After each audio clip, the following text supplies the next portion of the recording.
नमस्कार। ये है मुंबई की शान, मुंबई की जान, गेटवे ऑफ इंडिया।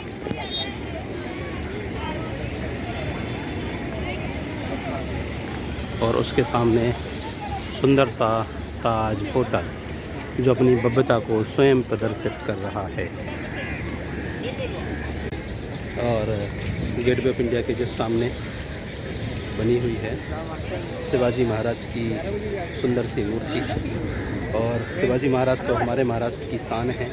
उनका हमारा महाराष्ट्र नहीं बल्कि पूरे देश की शान है और पूरे देश के गौरव हैं, जिनको बहुत अच्छे ढंग से प्रदर्शित किया गया है। और उनके प्रति सम्मान व्यक्त करते हुए ताज होटल और गेटवे ऑफ इंडिया के सामने शिवाजी महाराज की फ़ोटो को लगाया गया, स्टैचू मूर्ति लगाई गई। गेटवे ऑफ इंडिया बनाने की जो शुरुआत की हुई थी वो 1911 में की गई थी। और अगर मैं इसकी शैली की बात करूं, सबसे पहले यहाँ के आसपास का आप नज़ारा देखिए। ओहो, ये पता नहीं कौन से पक्षी हैं, कबूतर जैसे तो नहीं लग रहे, लेकिन ये हैं कबूतर ही हैं ये, पर ये तैरते हैं। ये कबूतर हैं, वो कबूतर नहीं है, कुछ कबूतर हैं। तो ये आपने बहुत ज़्यादा यहाँ पे उड़ते हुए देखे होंगे और बहुत ही अच्छा सुंदर दृश्य प्रस्तुत कर देते हैं ये। तो गेटवे ऑफ इंडिया का जो निर्माण था वो 1911 में शुरू हुआ था। उससे पहले ये, हाँ, इसको थोड़ा सा मैं शैली बता दे रहा हूँ। ये हिंदू और मुस्लिम दोनों शैलियों पर इसका निर्माण किया गया था। ऊपर के जो गुम्बद हैं वो मुस्लिम शैली पे बने हुए हैं और इसके जो गेट और इसके जो अंदर का आर्किटेक्ट है बहुत सा हिंदू शैली पे बना हुआ है, जो कि ब्रिटिश जो कि गवर्नमेंट के द्वारा बनाया गया था, जिसमें दोनों ही समुदायों को इन्होंने प्रसन्न करने की कोशिश की थी। गेटवे ऑफ इंडिया पहले एक कच्चा द्वार हुआ करता था। जो यहाँ की मुख्य कम्युनिटी है, यानी कि यहाँ के जो मुख्य लोग हैं मुंबई के इस तट के, चूँकि ये आइलैंड पर बसा हुआ ये एक शहर है, भारत की औद्योगिक राजधानी है। तो यहाँ पर कच्चा एक गेट हुआ करता था जहाँ से मछलियाँ पकड़ने का काम यहाँ पे जो मछुआरे थे वो किया करते थे।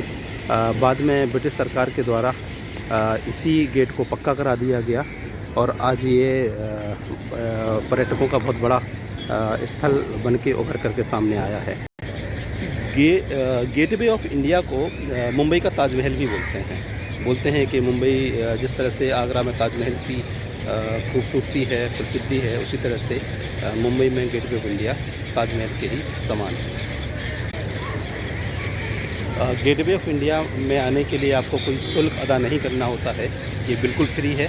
आप यहाँ पर आ सकते हैं, बिना मूल्य चुकाए आप यहाँ पे आ सकते हैं। और ये सुबह 7 बजे से लेकर के शाम को 6 बजे तक खुला रहता है।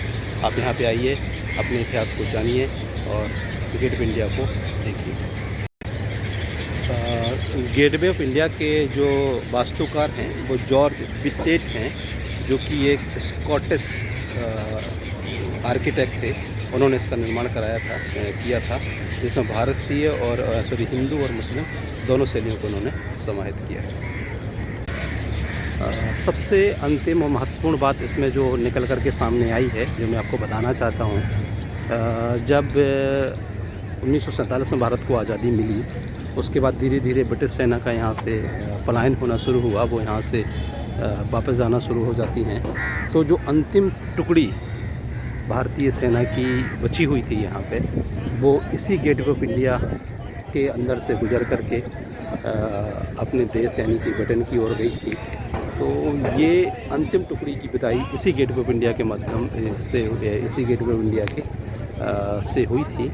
तो इसीलिए ये भारतीयों के लिए थोड़ा सा और गौरव की बात है कि जो अंतिम फ़ौज थी, जिस फ़ौज की दम पर ब्रिटिशों ने यहाँ पे शासन किया, वो इसी गेटवे ऑफ इंडिया से गुजर करके भारत से चली गई। तो इसीलिए ये गेटवे ऑफ इंडिया और महत्वपूर्ण हो जाता है देखने के लिए।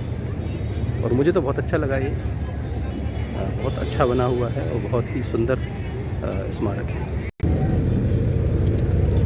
ये देखिए गेटवे ऑफ इंडिया बिल्कुल नज़दीक से, बहुत ही खूबसूरत।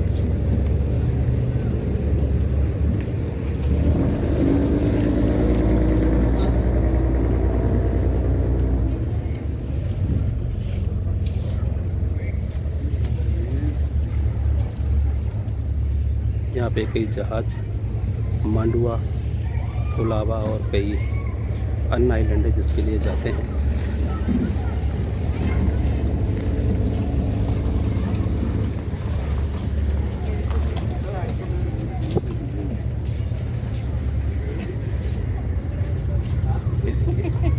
ये ऐसे जहाज़ हैं जिन पे आप अरब सागर की यात्रा कर सकते हैं।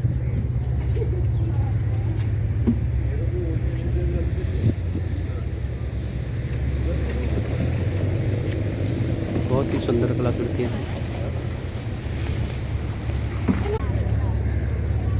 Gateway of India. अब देखो धूप आ चुकी है तो बहुत ही सुंदर पिक्चर आना शुरू हो जाएगी। ये देखिए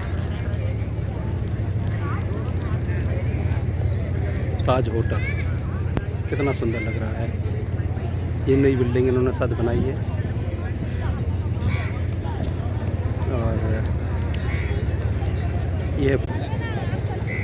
ये था गेटवे ऑफ इंडिया का एक छोटा सा वीडियो जिसमें मैंने थोड़े इतिहास की चर्चा की, इसके महत्व की चर्चा की। अगर आपको हमारा ये वीडियो अच्छा लगा हो तो प्लीज़ हमारे चैनल को लाइक करें, शेयर करें, सब्सक्राइब करें। बने रहिए हमारे साथ। जय हिंद।